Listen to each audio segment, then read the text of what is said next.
What will your storyline be in 2018 now that the holiday rush is over? LegalZoom can help you make this a memorable year before all the distractions take hold.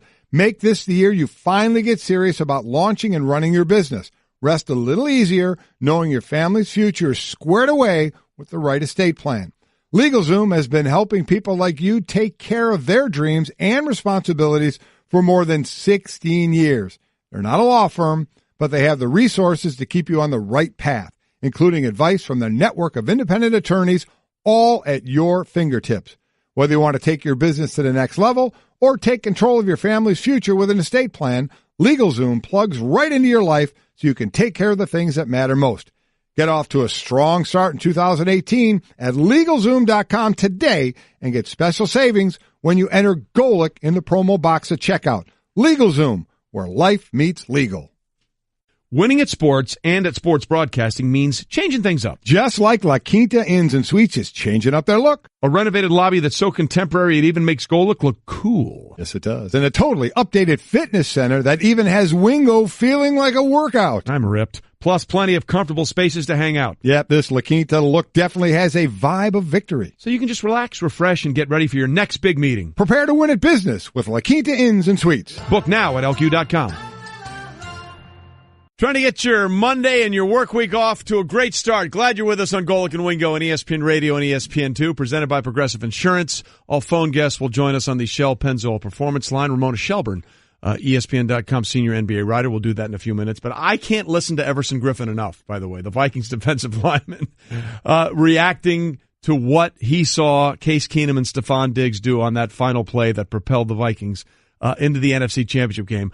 I was sad. Now I'm happy. Wow. I mean, again, kudos to Josina Anderson, our reporter. If you have a chance to see it on TV this morning or find it online, her live to tape is what we call it in TV terms, an interview with Everson Griffin on the field. It goes for 2 minutes, and it's one of the greatest things. If you want to just talk about sheer joy, he tries to start, Mike, like 5 sentences. Oh, yeah. And can't get past like a syllable and a half because it's just crazy. It's pure joy. Yeah. I mean, it is the best reality TV we have. Yeah. Is what we saw yesterday to end that way in an improbable way. We've seen crazy endings before, and we're taking a lot of tweets on them. This is one of the more crazy ones, the way it ended, than coming off a game that was way more high scoring in Pittsburgh that we thought. Pittsburgh and Jacksonville were two great defenses. The over-under for that game was 40.5. Both teams scored over the over. So we had that craziness, and then we had what we saw early, which quite honestly, early on in both those games, 21-0 in one, 17-0 in the other, we thought we were going to get blowouts and bad games, and it absolutely turned out the other way. Wait, do we have the Everson Griffin now? Do we have? All right, I'm told to stand by. So, Mike, you keep talking about the wonderful things you were just talking about. Oh, they got it now. I got taking you behind the curtain here. So, again, here is Josina Anderson interviewing Everson Griffin right after the play. Just first of all, a remarkable get, and just listen in and enjoy. It's unbelievable. I'm happy. I was sad. Now, wow. Oh my goodness. 14 seconds ago, for our last play, third down. That's unbelievable. You can't draw that up. You can't wish that it just happened.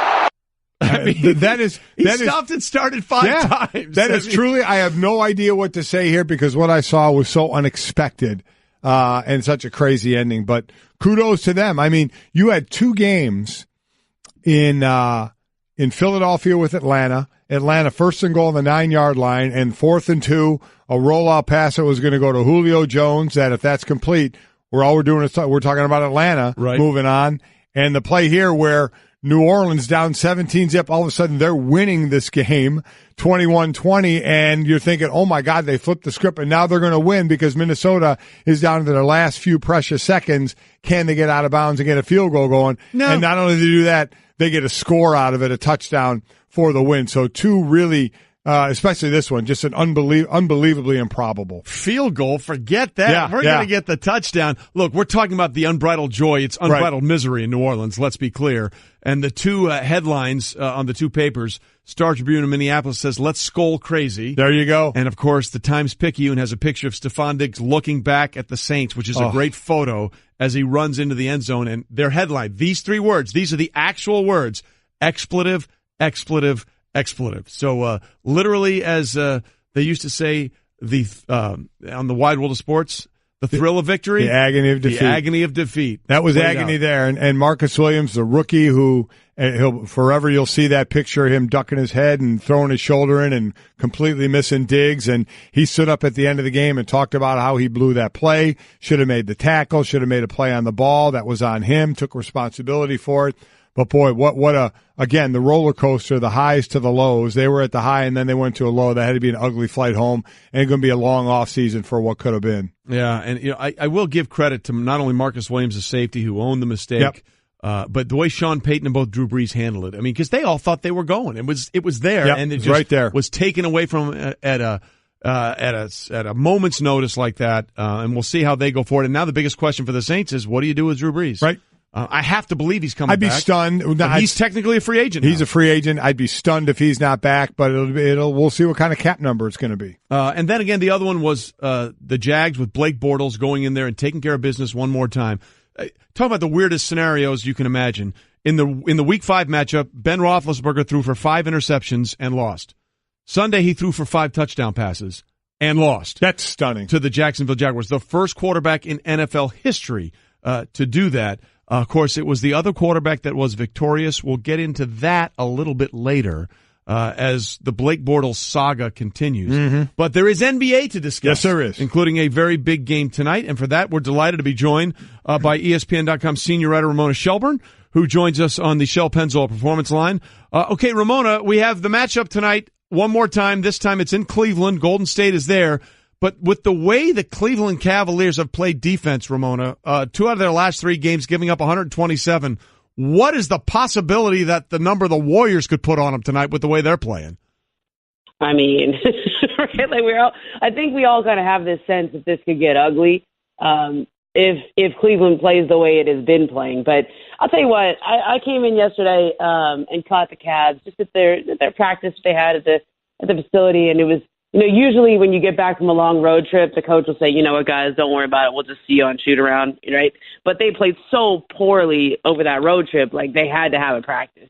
And they seemed, it seemed like a different team. Like I think sometimes we underestimate how much being on the road, integrating a new player, all of these types of scenarios affect a team. And like the Cavs they're usually good for like 2 or 3 of these little stretches every year, right? Where they have an 8 or 9 game stretch where they just look awful and we all go into this mode of like, oh, are the Cavs done? Yeah, but they've done this twice already this season.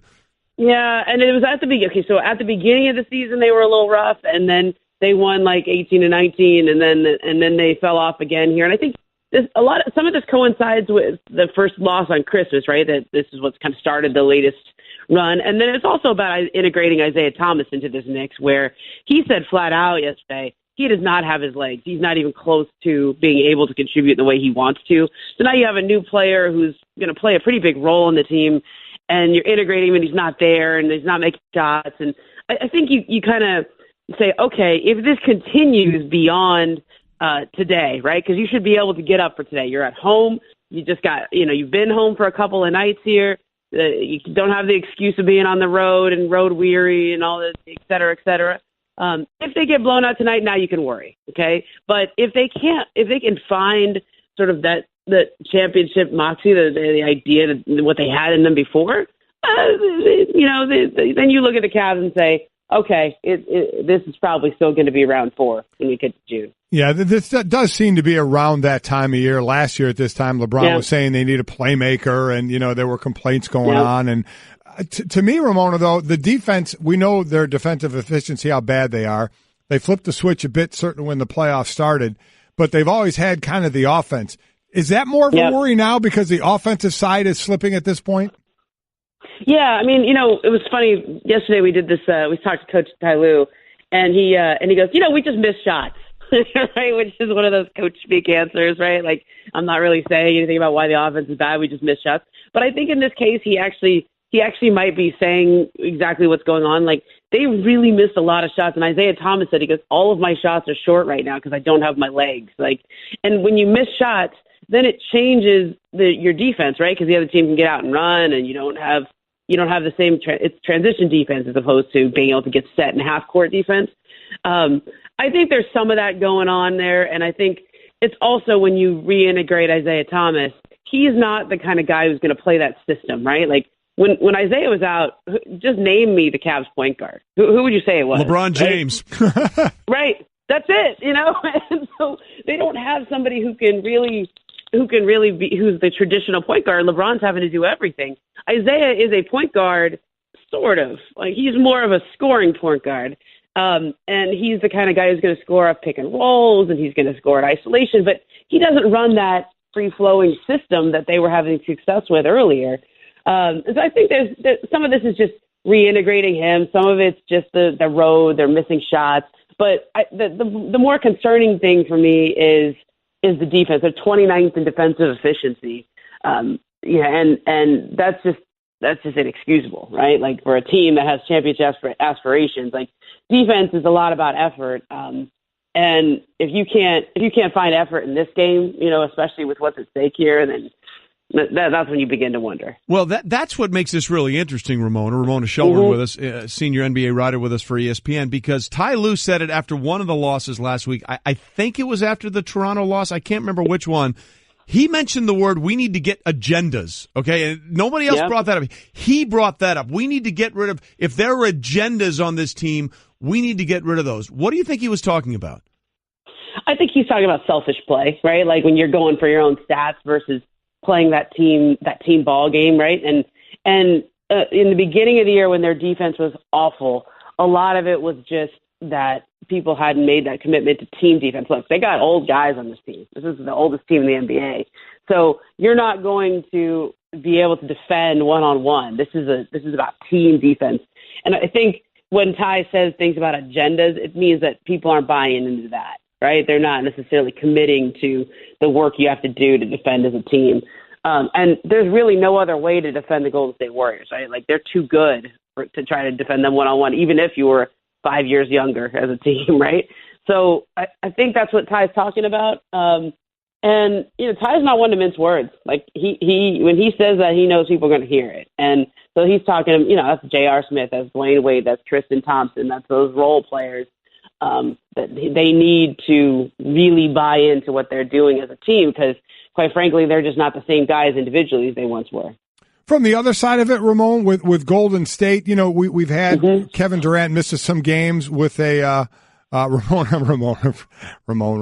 sorry, with Kevin Durant and the calf that he has.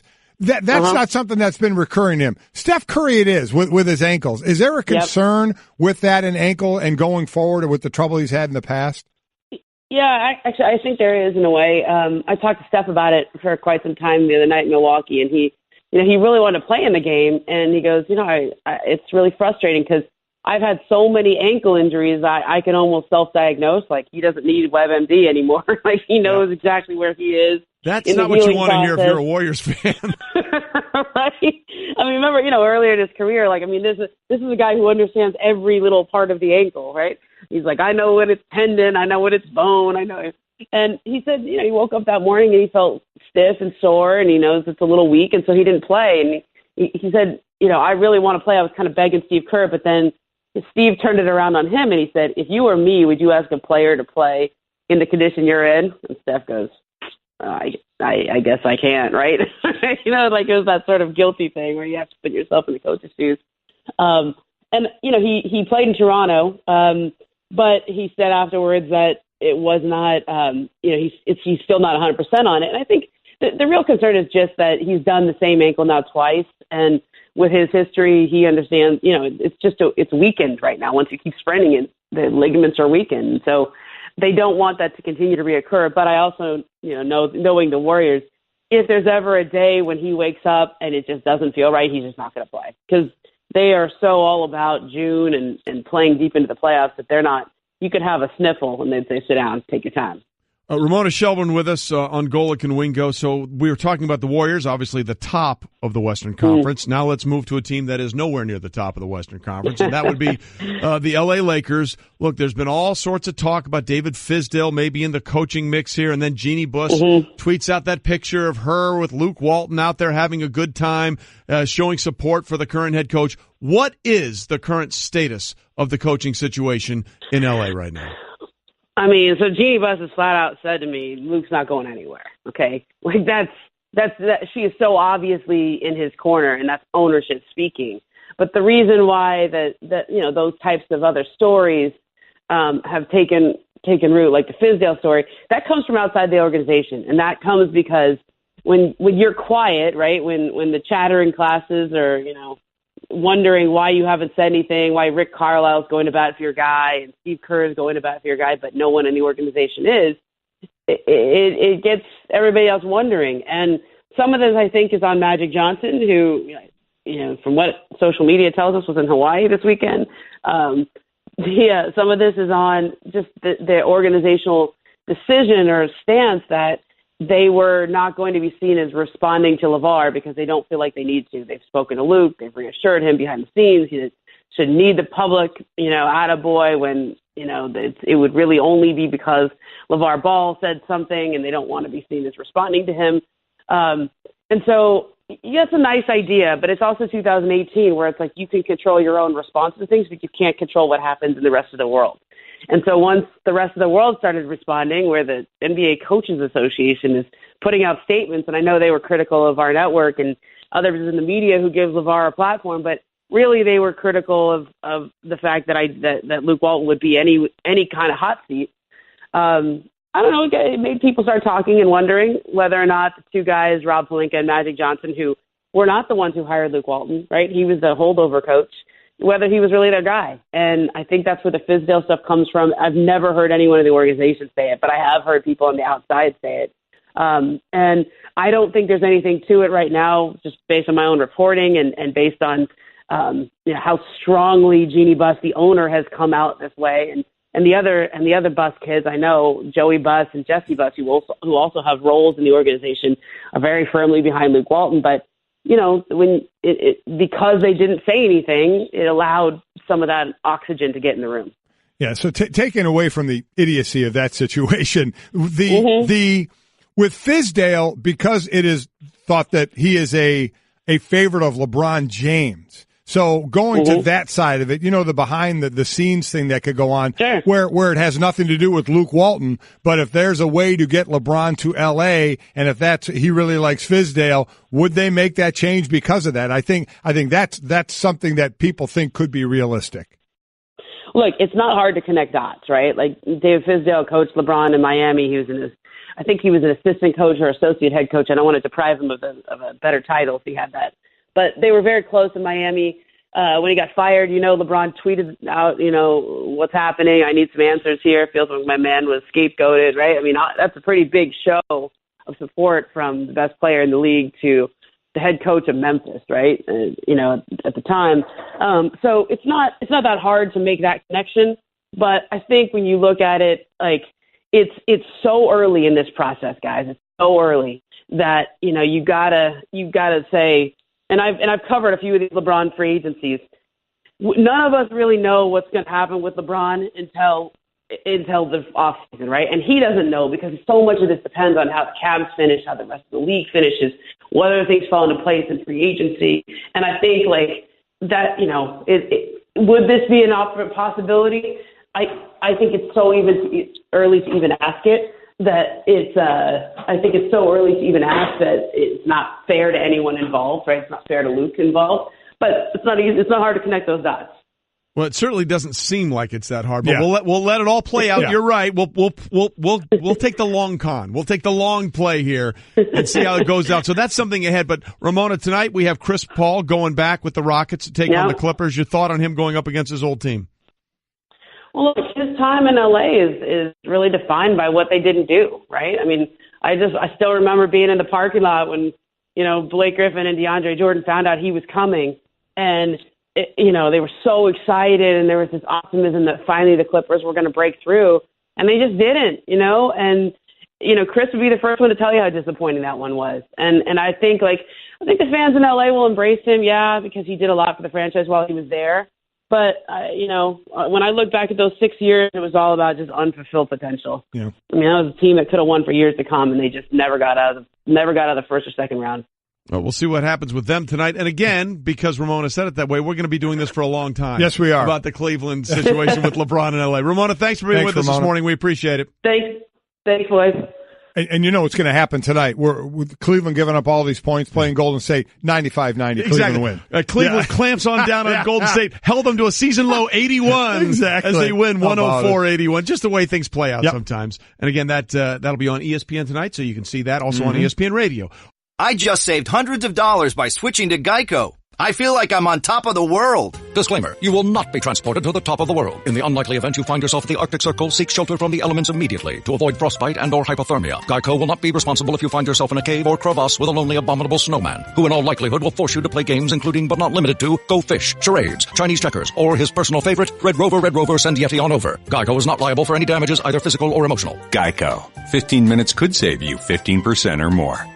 Golic and Wingo with you on this Monday morning. Hope your work week is off to a good start, or if you're not at work because of the Martin Luther King Jr. holiday, good for you. We put one in the bank. Yes. We're glad you're with us here. And by the way, I keep looking at that play, Mike, that ended the game between the Vikings and the Saints. And Ryan Clark will be joining us in a moment in studio. He's strolling over from the Sports Center set. And by the way, the campus is large. Yes, it is. The campus is large. It's a bit of a haul now since we came back to the radio studios. Yeah. It was a lot closer in the other studios where I was doing Mike and Mike. This is a little more of a haul for everybody. But they need a segue. Yeah, we need a segue or to get their cardio in. Right. A couple of things that I keep noticing when I go back and look at it. Number one, which I really never thought about before, but the game is in a dome. And they have the goalposts and they have the little ribbons on the top that determine the wind. Yeah, the uprights. Why are they in there in dome stadiums? It's the air-conditioned breeze. Why are they in there on dome stadiums? I don't know the answer to that. Yeah, it's just one thing I keep going back and seeing. The other thing, and Marcus Williams has owned this, the safety for the Saints, he has. And he, good for him. He's carried the mantle. But, all he had to do, instead of making the hit, was just let Stephon Diggs catch the ball. Just let him catch the ball and then get him on the ground. The catch not going to beat you. One of the things he said is he got there a little early. And I heard Jimmy Johnson on Fox talking about this after the game and saying that he thinks he got there early and didn't want to interfere, so that's one of the reasons he ducked. Because he didn't want to hit him, because you see him ducking before Diggs even has the ball. Right. So if he'd have hit him, he probably would have interfered with him, and that is the one thing you don't want to do. Now you're giving the defense an extra play at that field position. So, there are things you learn as you grow up.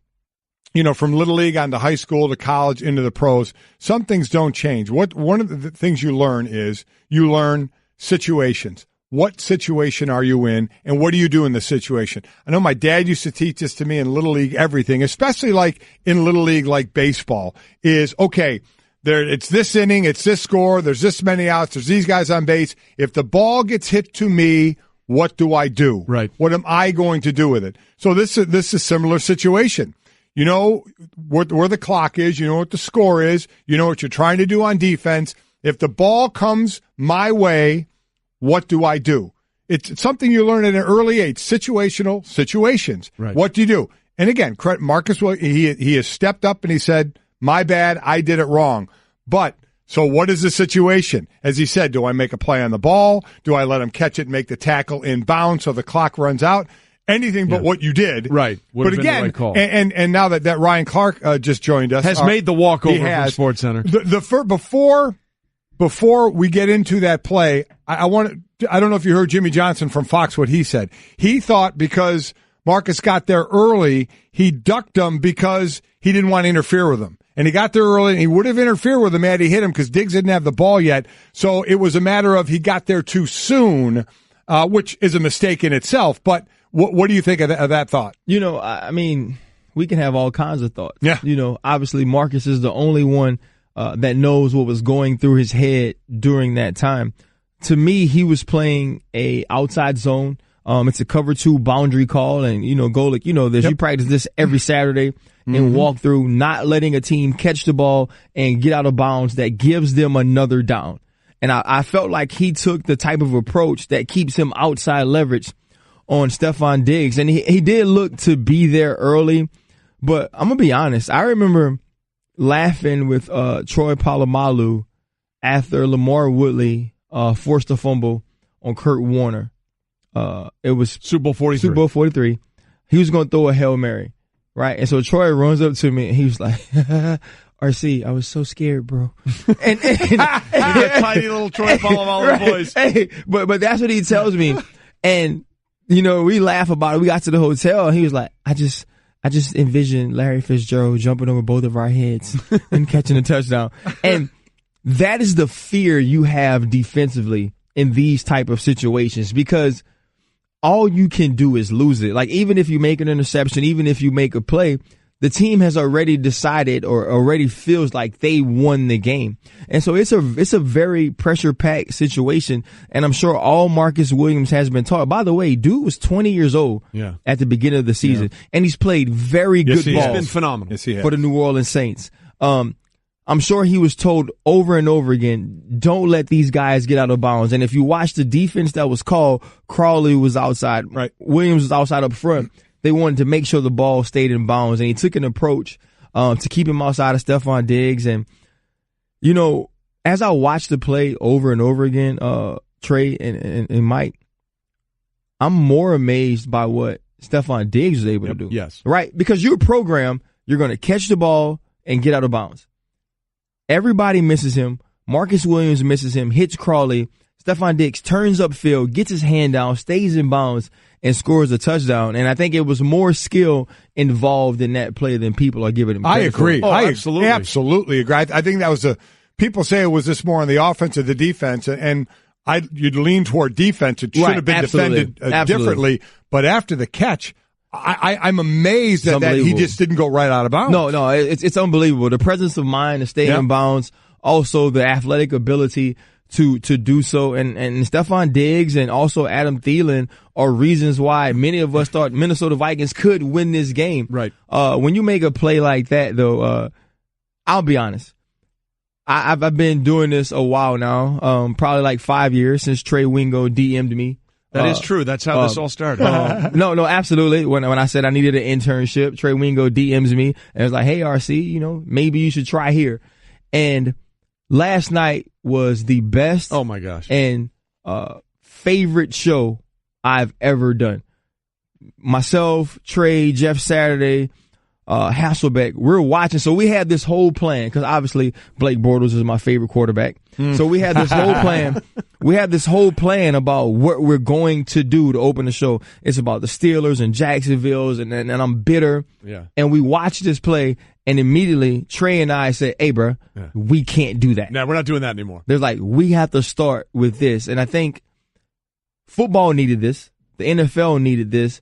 But this is why you play the game. Mm-hmm. This is why the game's finish on the horn. His reaction walking around the set, I mean, he just got up out of his chair and he was like, he looked like Case Keenum. right. I don't believe what I just saw. What just happened? Ryan Clark is here giving us the Straight Talk, brought to you by Straight Talk Wireless, best phones, best networks, no contracts. So that was the good side of it, as we just enjoyed an unbelievable finish there, watching what happened. The downside for you as a former Steeler had to be what we were going to talk about. I blocked it out, Trey. Well, let's unblock it, because it's coming back for the next 2.5 minutes.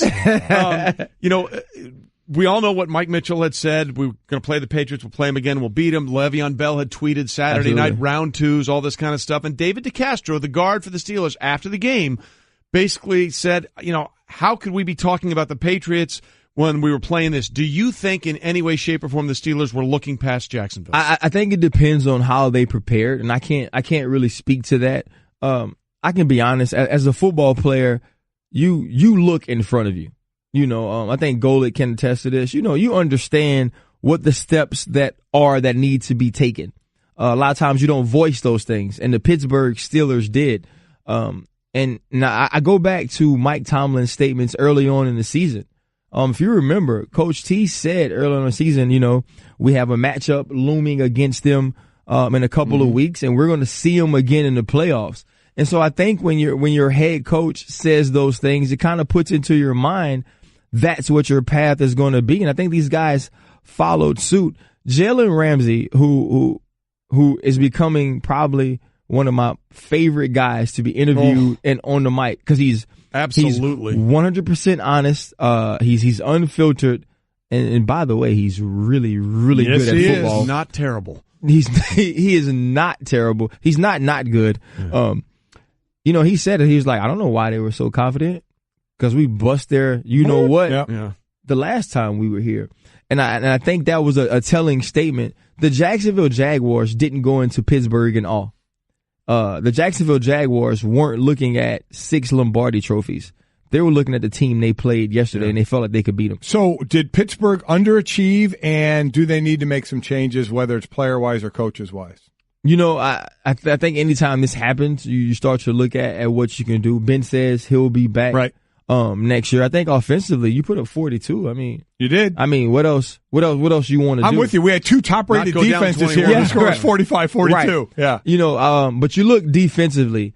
I think in all of the attention and the worry about Ryan Shazier, we've forgotten how good of a football player a difference maker. He was. A difference maker. Getting turnovers, and especially against the run. He's the best football player on this team. And you saw immediately against Baltimore during the season. On defense. On defense.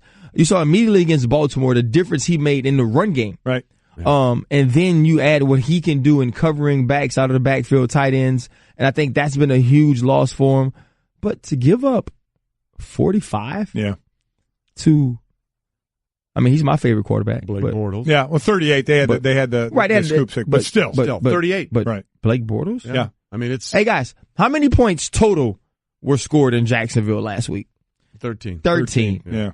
13. Yeah. And you give up 38 to this offense? No, it doesn't make a lot of sense. Something has to be changed on that end, whether it's the way you call plays or the people who are doing it. RC, we appreciate that. Thanks, man. Thank you, guys. I'm glad I made it. Glad you made it as well. Hang out with my guy, Trey. Yeah, we're definitely glad you made it. Golic and Wingo reminding you to tune in tonight as Steph Curry and the Warriors visit LeBron James and the Cavs. Coverage begins at 7:30 Eastern on most ESPN radio stations. Golic and Wingo here with you. Glad you're with us. Presented by Progressive Insurance. And we're still all in shock from what we saw at the end of the game in Minnesota. The Vikings with that last play, 61-yard touchdown throw, Case Keenum to Stephon Diggs. The reactions have been amazing. Let's talk to someone who was on the field when it happened, shall we? Let's bring in Kyle Rudolph, Vikings tight end. I get it. Notre Dame, Golic Jr., whatever. Let's talk about the most important thing here. Take us through what went on in your mind. First of all, what was the play call in the huddle, Kyle? Believe it or not, heaven. So at that point in the game, you just got to give it up to heaven, and it worked out. Oh, that's amazing. Really? The play call is heaven? Just got to give it up. Well, and you go from the huddle, and Case told all of us, I'm going to give somebody a chance here. I'm not sure which guy it's going to be, but somebody's going to get a chance to make a play. Just go out there and make it, and kind of flooded the sideline, hoping to get the ball out of bounds and have a chance to kick a field goal. And I was the first one to the flat, and after I got to the flat and turned and saw Case throw the ball, I was basically directly down the sideline watching Diggs go up, make the catch, and my initial reaction was that he's going to get tackled and be inbounds. And then I saw him stay on his feet and immediately thought to get out of bounds. And then as he just took off running, I was like, oh, my God, he just scored. And so I just ran down the sideline with him. I get, and again, the route, you ran the short route, Jarius Wright ran the middle route, and it was Steph who ran the longer route. So I'd imagine you had to think, because of the distance you needed, the ball probably wasn't going to come to you. Correct. I don't know if you've probably thought so. So again, as you just mentioned, you had the best view of the whole thing. That to me, Kyle, was the most amazing thing of it. I mean, listen, Marcus Williams going to feel sick for missing that tackle, but for Diggs to have the wherewithal to realize there was nobody there, because I would have thought he would immediately got out of bounds. Was part of you saying, get out of bounds? What are you doing? Yeah, immediately. Once he caught it and stayed on his feet, that was the first thing that kind of flashed in my mind. And then once he kept his balance and was able to take off running. Then at that point, it was go score. But at first, once he left his feet, went up, made the catch, I was just like, please get out of bounds, find a way to get out of bounds. And, he stayed on his feet, unbelievable body control and balance. Just a great all-around play by Diggsy. Oh, it was fantastic. Yep. Kyle Rudolph, the Vikings tight end with us. Okay, so this is the next question I have for you. First of all, shattering the time-space continuum that the play call was heaven. That's fantastic. It's probably called really the exact is. opposite of that in New Orleans right now. But that's a separate issue for another day. So we see everybody running down and Case is holding his head. He's trying to find someone to hug. Who was the first guy you grabbed and just said, I can't believe this happened? I ran and never going to catch Stephon, but I ran towards the end zone to try to catch up to him, and he just kind of continued running, took his helmet off, ran a little bit into the tunnel. There was kind of a big scrum of guys there, and then I turned, and I just saw Case with no helmet running down the field, like you said, just looking for somebody to hug. So, we jumped in the air, and then at that point it was just anyone and everyone that you saw, you just ran around and gave them a hug. Absolutely incredible. We're talking to Kyle Rudolph, tight end for the Vikings, had 5 catches in the game and was on the field for that last play, which was called Heaven, which is really amazing.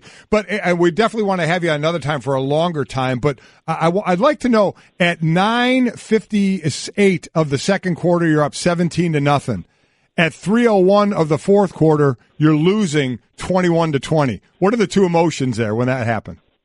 Well, for us on offense, we felt like, we just needed to make one more drive there in the second half. And unfortunately, we were doing things that, we knew going into it that we couldn't do. We couldn't give up sacks and we couldn't turn the ball over. And those are things that we did in the second half that allowed them to get back in the game. And anytime you give a first ballot Hall of Famer life and give him a second chance, he's going to take advantage of it. So for us on offense, we just kept preaching, like, it's going to be one drive. We just need one drive, one play at a time, and, we'll put this thing out of reach. I did not think that one play would come on the last play of the game, but it did. Well, and that leads – everyone says you always have belief toward the end. Where was your belief-o-meter? Seriously, with 10 seconds left, knowing the situation. I know there was a part of you that said we can still do this, but honestly, where were you on a scale of 1 to 10? So I knew there would be a good chance for us to get a chunk play there at the end and possibly attempt the field goal.